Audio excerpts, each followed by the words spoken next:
இப்போ பார்த்தீங்கன்னா சட்டம் வந்து எல்லாத்துக்கும் பொதுவானது. ஆனால் பார்த்தீங்கன்னா இர்ஃபானுக்கு ஒரு சட்டம், டிடிஎஃப்க்கு ஒரு சட்டம் மாதிரி இருக்கு. இது எப்படி பார்க்குறீங்க?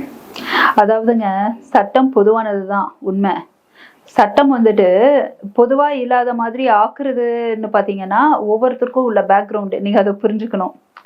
எல்லாமே இங்கே அரசியல் தான்றது தான் நான் பார்ப்பேன். அதுலேயும் முக்கால்வாசி இன்ஃப்ளூயன்சஸாக இருக்காங்க அப்படின்னு கேட்டால் அவங்களுடைய பேக்ரவுண்டு என்ன அப்படின்றத நம்ம பார்க்கணும். திரும்ப திரும்ப டிடிஎஃப் வந்துட்டு பண்ணுறது கரெக்டுன்னு நான் சொல்ல மாட்டேன். அவர் வந்துட்டு அவர் மேலே கேஸ் ஃபைல் பண்ணது, நிறைய இளைஞர்கள் அவரை பார்த்து எங்கே வந்துட்டு ரோல் மாடலாக எடுத்துப்பாங்கன்னு நினைக்கிறது, அது எல்லாமே கரெக்டு தான். ஆனால் அதே சமயத்தில் டிடிஎஃப் மட்டுமே திரும்பி திரும்பி நடக்கும்போது இர்ஃபானுக்கு அந்த மாதிரி நடக்கலையன்றது தான். நார்மலி உங்கள் கேள்வி வந்துட்டு அதை சார்ந்துதான் போகுது அப்படின்றத நல்லா புரிஞ்சுக்க முடியுதுங்க. ஆனால் நம்ம ஒன்று வந்துட்டு நல்லா அது கவனிக்கணுங்க. இர்ஃபானுக்கு கொஞ்சம் அரசியல் பின்புறம் இருக்கிற மாதிரி நான் யோசிக்கிறேன்றத விட நம்ம எல்லாருக்குமே தெரியும். ஏன்னா ரெகுலராக அவங்கள ஃபாலோ பண்ணுற மக்கள் யாரோட பழகுறாங்க, மூவ் பண்ணுறாங்க எல்லாமேன்றது நம்ம தெரிஞ்சுக்கிட்டு தான் இருக்கணும். ஓகேங்களா? ஆனால் அதனால ஒருவேளை இர்ஃபானுக்கு வந்துட்டு அவங்க மேலே நடவடிக்கை எடுக்கப்படல, அதுதான் காரணமான்னு நீங்கள் கேட்டிங்கன்னா அதுலேயும் எனக்கு ஒரு முரணான கருத்து இருக்குது. ஏன்னா நான் வந்துட்டு வெளிநாடுகளில் பல நாடுகளில் நான் இருந்திருக்கேன். இப்போ ஒரு சின்ன எக்ஸாம்பிள் பாருங்கள், இர்ஃபான் சம்பவத்துக்கே நம்ம வரலாம். இந்தியாவுக்குள்ளே தான் ஒரு சட்டம் இருக்குது. நம்மளுடைய கரு ஆனா பெண்ணா அப்படின்றது முன்கூட்டியே தெரிஞ்சுக்க கூடாது, அதை சொல்லவும் கூடாது. சொல்றாங்க அப்படின்னா அந்த ஹாஸ்பிட்டல் லைசன்ஸ் பேன் பண்ணுவாங்க, அந்த டாக்டருடைய லைசன்ஸ் பேன் பண்ணுவாங்க. அது காரணம் என்னன்னா பெண்கள் சிசு கொலையை தடுப்பதற்காக. ஆக்சுவலி அதை மையமா கொண்டு வந்த சட்டம் தாங்க இது எல்லாமே. பல மேற்கத்திய நாடுகள்ல அந்த பிரச்சனை கிடையாது. எனக்கு தெரிஞ்சு நான் இருந்த பல நாடுகள்ல பல ஹாஸ்பிட்டல்ஸ்ல ஒருத்தர் ப்ரெக்னெண்ட்டாக இருப்பாங்க, போவாங்க, ஒரு 3 மாதம் அது தெரியும்ல, அது ஒரு கரெக்டான டைம் அந்த ஜெண்டர் தெரியும் போது ஆண் பெண் இல்லை ட்வின்ஸாக இருக்காங்க அப்படின்னா அது ஆணா பெண்ணா இல்லை ஆண் பெண்ணா அப்படின்றதெல்லாம் சொல்லக்கூடிய பழக்கம் மேற்கத்திய நாடுகளில் இருக்க தான் செய்யுது. இப்போ இது இர்ஃபான் பண்ணனால ஒரு இன்ஃப்ளூயன்சர் அவர் வந்துட்டு வெளிப்படையாக காணொலி போட்டனால உங்களில் தெரியுது. எனக்கு தெரிஞ்சு நிறைய பேர் ஹை சொசைட்டி மக்கள், ஏன்னா அவங்களால தான் வந்துட்டு வெளிநாடு போக முடியும். ஓகேங்களா? அந்த மாதிரி பல ஹை சொசைட்டியான மக்கள் வெளிநாடு போயிருக்காங்க. அவங்க ப்ரெக்னெண்ட்டாக இருக்கும்போதே அவங்களுடைய அந்த கரு வந்துட்டு ஆணா பெண்ணா அப்படின்லாம் தெரிஞ்சுக்கிட்டு பார்ட்டிலாம் செலிப்ரேட் பண்ண பல சம்பவங்கள் நிறைய பேத்துக்கு இங்க தெரியதான் செய்யுது. இதுவும் சமுதாயத்துல நடந்துக்கிட்டு தான் இருக்கு. அப்போ நான் என்ன சொல்ல வரேன்னா, இந்த இர்ஃபான் விஷயத்துல அவர் அங்கதானே போய் கேட்டாரு, கரெக்டுங்களா? இப்போ அதை தெரிஞ்சுக்கிட்டு இங்க இருக்கிறவங்க வந்துட்டு பாதிக்கப்படுவாங்களான்னா என்ன பாதிக்கப்படுவாங்க?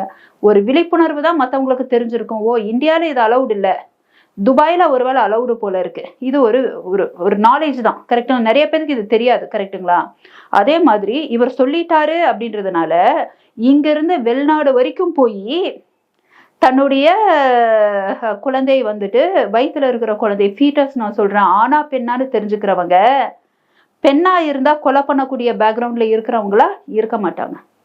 பெண்கள் சிசு கொலை எங்க வருது? பொருளாதாரத்துல பின்தங்கி இருக்கக்கூடிய மக்கள் ஒரு கட்டத்துல பெண்ணா இருந்தா நம்மளால சமாளிக்க முடியாதுன்ற அந்த ஒரு மனநிலை கொண்ட அந்த மக்கள் அந்த ஒரு சில கலாச்சாரம் ஃபாலோ பண்ணக்கூடிய அந்த சமுதாயத்தினால் நடக்குமே தவிர்த்து இவர் பண்ணனால சமுதாயத்துல என்ன பாதிப்பு இருக்கும்? சுகாதாரத்துறை ஒரு நோட்டீஸ் அமைச்சாங்க. அது எதுக்கு அப்படின்னு கேட்டா அது ஒரு விழிப்புணர்வு. இந்த மாதிரி நீங்க அது வந்துட்டு பண்ணக்கூடாது, என்ன அதாவது ஒரு விழிப்புணர்வு. அது நல்ல விஷயம். ஆனா இர்ஃபான் மேல கேஸ் எப்போ ஃபைல் பண்ணலாம் அப்படின்னா, ஒருவேளை இந்தியால வந்து ஏதாவது இல்லீகலா ஒரு ஹாஸ்பிட்டல்லையோ இல்லை ஏதாவது ஒரு நர்சிங் கிளினிக்லையோ தன்னுடைய கரு என்னன்னு தெரிஞ்சுக்கிட்டால் அது இல்லீகலுங்க. வெளிநாட்டுல நிறைய ஹாஸ்பிட்டல் இருக்கு, இங்க இருந்து நிறைய பேர் வெளிநாடு போயிட்டு வந்துகிட்டு தான் இருக்காங்க. இவர் இப்ப இந்த இர்ஃபான் மட்டும் இந்த மாதிரி யூடியூபர் இன்ஃப்ளூயன்சரா இல்லாம இருந்திருந்தால் நம்ம எல்லாம் இதை பத்தி பேசிட்டு இருப்போமா சார்? நீங்க அதை சொல்லுங்களேன். இந்த சட்டம் 2 பேத்துக்குமே பொதுன்னு நம்ம சொல்றோம். இது இர்ஃபானா இல்லாம இர்ஃபான் ஒரு சாமானியன் இந்த மாதிரி வந்துட்டு தெரிஞ்சிடுது. அவருடைய யூடியூப் சேனல்ல ஏதோ ஒரு 100 சப்ஸ்கிரைபர்ஸோ 1000 சப்ஸ்கிரைபர்ஸோ இருக்காங்க, அவங்களுடைய நண்பர்கள்ட்ட பரிமாறுறாரு. இது வெளியே போகுமா? போகாது. இவர் ஒரு இன்ஃப்ளூயன்ஸர்ன்றதுனால இதை பெரிய விஷயமா நம்ம பேசுறோமே தவிர்த்து சட்ட ரீதியாக அவர் என்ன தப்பு பண்ணிட்டாருன்னு நீங்க நினைக்கிறீங்க? துபாய் போனது தப்பா? இல்ல அங்க போயிட்டு அங்க உள்ள ஹாஸ்பிட்டல் அதை அலௌடுங்க. அதை அவர் தெரிஞ்சுக்கிறாரு, அவருடைய சர்க்கிள்ல அதை இன்ஃபார்ம் பண்றாரு. ஆனா சுகாதாரத்துறை ஒரு நோட்டீஸ் அனுப்புறது என்னன்னா, அது ஒரு சின்ன ஒரு முட்டு போடுறது. ஏன்னா இது நம்ம சட்டத்துக்கு இது கொஞ்சம் எகெயின்ஸ்ட்னு முட்டு போட்டது நல்ல விஷயம். இதுக்கப்புறம் அவங்க சுதாரிச்சிடுவாங்க, இந்த மாதிரியான விஷயங்கள் நடக்காது. ஆனா அதுக்காக வந்துட்டு இல்ல டிடிஎஃப் மேல வந்துட்டு திரும்ப திரும்ப வழக்கு போடுறாங்க, இர்ஃபான் மேல வழக்கு போடாம தப்பிக்க விட்டாங்க அப்படின்னு சொல்லி நம்ம அவங்களுடைய அரசியல் பின்புறங்களையும் நம்ம முழுசா சொல்ல முடியாது. அதுதான் சொல்றேன், ஒரு சம்பவம் நடக்குதுன்னா அதனுடைய நல்லது தெரிஞ்சுக்கணும், அதனுடைய பாதகமும் நம்ம தெரிஞ்சுக்கணும். டிடிஎஃப் விஷயத்துல நான் சொன்னேன்னா, வரிசையா அவர் பண்றது, நிறைய இளைஞர்கள் ஃபாலோவர்ஸ் வச்சுட்டு இருக்கிறாங்க, வீலிங் பண்றது, அப்படியே ஹை ஸ்பீடா போட்டு அதை காட்டுறது. ஏங்க இதுல சமுதாயத்துல என்னங்க ஆக போகுது? இந்த மாதிரி என்ன இர்ஃபான் பண்ணிட்டார் உங்களுக்கு புரியுதுங்களா? அதுவும் இருக்குல்ல, நம்ம அப்படியும் நம்ம பார்க்கணும்ல. இவர் மேல ஆக்ஷன் எடுக்கல, அது காரணம் இப்போ வந்துட்டு ஏதாவது ஒரு சப்போர்ட் அப்படின்னு இருந்தாலும் இவர் அப்படி என்ன பண்ணிட்டாரு நீங்க சொல்லுங்க, சமுதாயத்தை பாலாக்குற மாதிரி.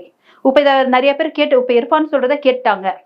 இப்ப வந்துட்டு ரொம்ப ஏழ்மையான நிலைமையில பொருளாதாரத்துல பின்தங்கிய ஒரு குடும்பம், என்னுடைய மருமக வந்துட்டு இந்த மாதிரி பிரெக்னெண்டா இருக்கா, ஆனா பெண்ணா நான் தெரிஞ்சுக்கணும், பெண்ணா இருந்தா நான் கொண்டுருவேன்ற ஒரு மன்னல்ல இருக்காங்கன்னு வைங்க. அந்த மாதிரி நிலைமையில இருக்கிறவங்க துபாய் வரைக்கும் போக முடியுமா? ஐரோப்பிய நாடு வரைக்கும் போக முடியுமா? இல்ல வெளிநாடு வரைக்கும் போயிட்டு அங்க சுற்றுப்பயணத்துல இருக்கும்போது இந்த தகவல்களை தெரிஞ்சுக்கிறவங்க ஒரு குழந்தையை கொல்லணுன்ற மனநிலை உடையவங்களா இருப்பாங்களா? அதனால இர்ஃபான் பண்ண விஷயத்துல பாதிப்பு கம்மி. டிடிஎஃப் விஷயத்துல அது அப்படி கிடையாதுங்க. சரி, இப்போ கார் எடுத்துட்டு ஓட்டினார்ல, அதையும் போன் பேசிக்கிட்டே, அதாவது என்னன்னா ஒருத்தர் ட்ரெண்ட் ஆயிட்டாருன்னு வைங்களேன், ஹேபிச்சுவலா பண்றா, அவர் ட்ரெண்ட் ஆகிக்கிட்டே இருப்பாரு. ஏன்னா நம்மளுடைய சமுதாய கட்டமைப்பு அப்படிதாங்க. போலீஸ் ஸ்டேஷன்ல ஒரு தடவை ஒரு இந்த செயின் ஸ்நாச்சர்னு ஒருத்தர் வராருங்க, ஒரு அக்யூஸ்டு பிடிச்சி நொங்குன்னு நொங்கி தூக்கி உள்ள போடுறாங்க, வெளியே வந்துடுறாருன்னு வைங்க. திரும்ப அதே ஏரியால செயின் ஸ்நாச்சிங் சம்பவம் நடந்ததுன்னா இதுக்கு முன்னாடி யாரெல்லாம் இதெல்லாம் பண்ணியிருக்காங்க லிஸ்ட் எடுத்து அவங்கள கூப்பிட்டு தானே வந்து விசாரிக்கிறாங்க. இப்படிதானே நம்ம. அப்ப டிடிஎஃப்ன்றதை பொறுத்த வரைக்கும் சமுதாயத்துல பொறுப்பு இல்லாத ஒரு இன்ஃப்ளூயன்சரா தெரிஞ்சோ தெரியாமல அப்படி ஆயிட்டாரு. அந்த வீலிங்லாம் எடுத்துக்கிட்ட ஆக்சிடென்ட்லாம் ஆயிட்டு, அதாவது பொறுப்புள்ள சமுதாயத்துல பொறுப்பு இருக்கக்கூடிய ஆட்கள் பண்ண வேண்டிய விஷயம் அதெல்லாம் இல்லை. இதெல்லாம் என்னன்னா ஒரு இந்த யங்ஸ்டர்ஸ் ஸ்டண்ட்ஸு, நான் ஸ்டண்ட் காட்டுறேன், நான் வந்துட்டு கெத்து காட்டுறேன், நான் ஹீரோயிசம் காட்டுறேன், அந்த மனநிலையில இருக்கிறவங்க இன்ஃப்ளூயன்சரா இருக்கக்கூடாது. அது எந்த டிபார்ட்மெண்ட்ல இருந்தாலும் சரி. அதனால டிடிஎஃப் திரும்ப திரும்ப பாதிக்கப்படுறாரு. சட்டம் எப்பொழுதுமே எல்லாமே பொதுவான ஒரு விஷயம் தாங்க. அதையும் மீறி ஒருத்தர் பேக்ரவுண்ட்ல இன்னொருத்தருக்கு சப்போர்ட் பண்றாங்கன்னே வைங்களேன், நியாயத்தின் அடிப்படையில பார்க்கலாம். இர்ஃபான் பண்ணதுல யாரும் பாதிப்பு அடையிற மாதிரி எனக்கு தோணல. பாதிப்பு அடையக்கூடிய மக்கள் ஈஸியா வெளிநாடுக்கு போற மாதிரி ஆனா விஷயம் இது கிடையாது. அதன் அடிப்படையில் எனக்கு தெரிஞ்சு அவர் மேல கேஸ் ஃபைல் பண்றதுக்கு முகாந்திரமே இல்லை. சுகாதாரத்துறை நோட்டீஸ் அமைச்சது கூட அது ஒரு விழிப்புணர்வு தானே தவிர்த்து எனக்கு தெரிஞ்ச எந்த முகாந்திரமும் இல்லைங்க.